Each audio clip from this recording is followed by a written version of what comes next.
మరికొన్ని ఏమో రాళ్లల్లా కనపడతాయి.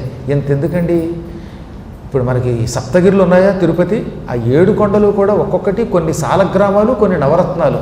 మీరు ఎప్పుడైనా భక్తితో నారాయణ అని స్మరించి కళ్ళు విప్పి చూస్తే ధగ ధగ వెలిగిపోతూ మోకాలి పర్వతం అంతా కూడా బంగారపు రాళ్ల కింద నవరత్నాల కింద కనపడుతుంది. కొన్ని చోట్ల సాలగ్రామాలు కనపడతాయి.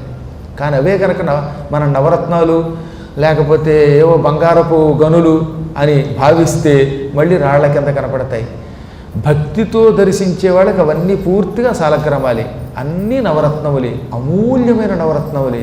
భక్తి లేని మామూలుగా ఉండేవాడికి రాళ్లల్లా కనపడతాయి. మనం రాళ్ళని నిర్లక్ష్యం చేస్తున్నవన్నీ అటువంటి నవరత్నాలు. ఆ నవరత్నములు అక్కడున్నంత వరకే నవరత్నాలు.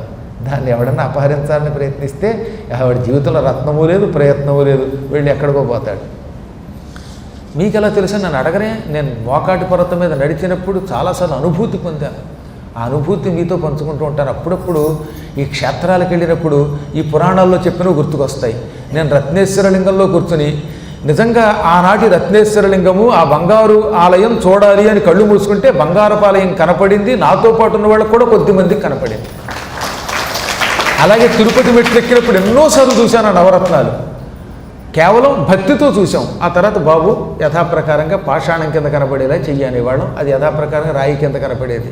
మహానుభావుడైన ఈశ్వరుడు యొక్క అనుగ్రహం పొందితే మీరు కూడా అక్కడికి వెళ్ళినప్పుడు మనస్ఫూర్తిగా రత్నేశ్వరలింగం చూడాలనుకుంటే రత్నేశ్వరుడు కనపడతాడు. కాశీలో కూడా రత్నేశ్వరుడు ఉంటాడు. కాశీలో కూడా రత్నేశ్వరుడు అనే పేరుతో ఒక లింగం ఉన్నది. ధనేశ్వరుడు, కుబేరేశ్వరుడు, రత్నేశ్వరుడు, ధర్మేశ్వరుడు వీళ్ళందరూ ఉంటారు. వెళ్ళి భక్తితో పూజించాలి. ఇంకో రహస్యం చెప్పనా, గురువాక్యంతో కర్తవ్యం, గురువుల మీద నమ్మకంతో కూడా వెళ్ళాలి. ఆయన అలాగే ఏదో చెప్తాడులే పురాణంలో అని అనుకోకండి. అలా అనుకున్నవాడు దానికి తగినటువంటి శాస్త్రే పొందుతారు.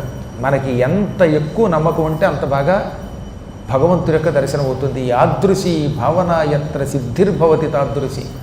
చెప్పినప్పుడు కొన్ని నమ్మి చేస్తే లాభాలు ఉన్నాయి. కాశీలో రత్నగర్భేశ్వర లింగం, ఉజ్జయినిలో రత్నేశ్వర లింగం, ఇలాంటి కొన్ని లింగాలు ఉన్నాయి. ఆ లింగాలను మీరు భక్తితో ఎలా చూడాలనుకుంటే అలా దర్శనమిస్తాయి. ఎక్కువసేపు కాదు, కించిత్ కాలం దర్శనమిచ్చి మళ్ళీ అదృశ్యం అయిపోతాయి.